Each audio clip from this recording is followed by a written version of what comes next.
Wimbledon may well be Kate's last public appearance of the summer, but people shouldn't worry. That doesn't signal anything worrying about her cancer. As most parents like the opportunity to do, Kate and William just want to take some time off during the summer to enjoy the break with their 3 children who are obviously out of school at the moment. And let's keep in mind that Kate is not yet fully recovered. She's also not yet back to her official duties. She's made a couple of appearances on days when she's been feeling really good, she's been feeling really healthy, but the palace has been very clear. She is not yet ready to return to full-time duties.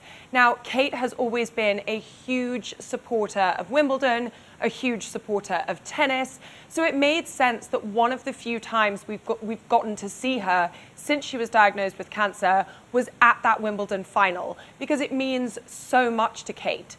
But now she's going to take the quieter summer period to really rest up, relax, and just relish the opportunity to be with her 3 children and her husband, who will also be doing slightly fewer engagements than we see from him during the rest of the year, simply because it's summer and doesn't everyone want a bit of a break? We understand that Kate and William are going to spend the majority of the summer at their home in Norfolk, which is called Amner Hall.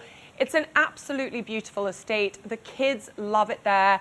There's a lot of greenery, there's a lot of chance, provided the English weather holds up, to be outside in nature and just really enjoy the summertime. We do also know that Kate and William will likely pay a visit to Charles and Camilla up in Scotland, probably sometime in the next month or so. Balmoral is somewhere that the royal family has always loved to be during the summer, during the winter, pretty much any time of year. So it makes sense that Kate and William and their children will take the opportunity to go up there while Charles and Camilla are there and just enjoy all that that area has to bring. There's an opportunity to go hunting, shooting, just be outside and really enjoy all that the Scottish countryside has to give. Kate has always prioritized her role as a wife and a mother. And she's one of those people who somehow manages to strike the perfect balance between her work responsibilities and her time at home. She's one of those irritating people that never seems to get too overwhelmed with all that she has to do. Now, obviously, having been diagnosed with cancer and having gone through this incredibly rough patch health-wise, it's all the more important to Kate to really soak up all the time that she can with her children and with her husband, William. But it's always been something that's important to her. I think something that's going to be a bit different for Kate is managing what she's able to do. She's an incredibly active person. She's always outside, always doing things with the kids. But she obviously has to be a bit more mindful about what she's able to take on and really to make sure that she doesn't overdo it while she's still undergoing chemotherapy. Kate has always been very healthy, very health conscious, very fit, very active. I mean, you can see it just from looking at her. She's in great shape. She always looks incredibly healthy, pink cheeks, big smile. Even after she was diagnosed with cancer, the rare public appearances that she's made has shown no indication that she's in any way suffering with any illness. However, I think she's taken a much more mindful approach to her health.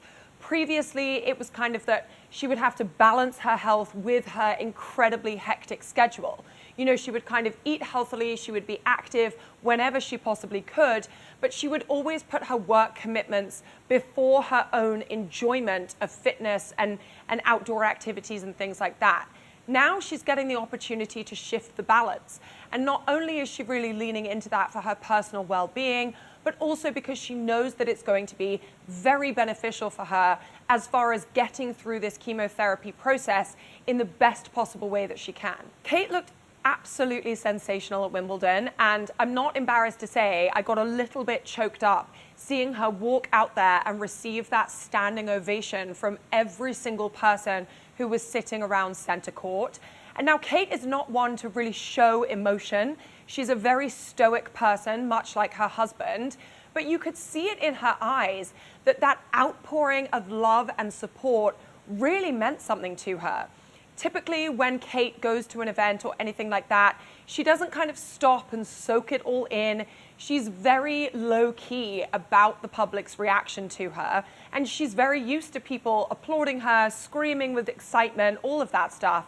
But on this occasion, she made the rare decision to kind of pause, acknowledge the standing ovation, wave to the crowds, and she was seen kind of saying to someone next to her how sweet it was that people had taken it upon themselves to really offer her that show of gratitude and love. I think it bolsters her, it gives her strength and it gives her energy. And it reminds her that yes, the number one priority for her is to fight through this cancer for her husband, for her children, for her loved ones. But this event really reminded her that not only does she have the support of those she really knows and loves who are in her inner circle, but she also has the support of millions of people around the world who are all pushing for her to get through this and to get back to health and are willing to support her in whatever way they can, even if it's just standing out of their seat at Wimbledon and giving her a round of applause. Those small gestures really mean the world to anyone who's going through any kind of illness or tough time. Just knowing that people out there are thinking of you, keeping you in their prayers, it really helps on those really bad days to kind of get up and keep going. Princess Charlotte looked absolutely elated when she saw the crowd's response to her mother's appearance at Wimbledon. She was grinning from ear to ear. She was kind of looking around to take it all in, staring up at her mother with this really proud expression on her face. And I think it's really wonderful to see the bond that Kate and Charlotte have developed over their shared love of tennis. Now, Kate has always been a huge advocate for the sport, a huge lover of the sport. She plays it in her personal life. She goes to a club in London when she can and really enjoys playing games with friends. So the fact that she's passed that down to Charlotte is so lovely to see. And the two of them sitting there in their matching sunglasses, both of them kind of making matching expressions as the match really got heated. It was just really wonderful. And, you know, prior to the men's final, we saw Charlotte get to interact with British tennis player Emma Raducanu, and she looked as though she had just met the biggest celebrity on the planet. She was wide-eyed, she was excited. So to know that Kate has kind of passed down that passion to her daughter is a really lovely thing to see. Kate is never one to kind of sit back and relax. When she's talked about her cancer and going through those rough days, she said that one of the things she's really had to struggle with is patience, and with appreciating that there are going to be some days where she just can't do it all. And that's not something that is easy for a really active, busy person like Kate to take on and deal with. So she's kept up work. You know, I think a lot of people think it's one or the other. They think she's either doing it all or she's doing nothing, but that isn't the case at all. Slowly, behind the scenes, she's been keeping up correspondence, she's been keeping up tabs on all of the charities and initiatives that she's involved with. We saw her share a social media post just this week supporting a new initiative by the Natural History Museum in London. Kate talked about how excited she was and how important she knows personally nature is when it comes to a person's well-being and their own mental and physical health. So that also gave us an insight into how Kate is really managing to keep on top of her own mental well-being, because I think when you have your physical health, that's being monitored by doctors, that's being taken care of by doctors, but mental health is just as important in a fight like this, and that's something that Kate is eager to talk about because mental well-being is something that she is a huge supporter of. She's been very outspoken about, and so to share her own experiences with that, I think has been a really empowering thing for her. You know, Kate grew up in the British countryside. She played a lot of outdoor sports. She was a very talented hockey player. We've talked about her love of tennis. She's always relished being in nature.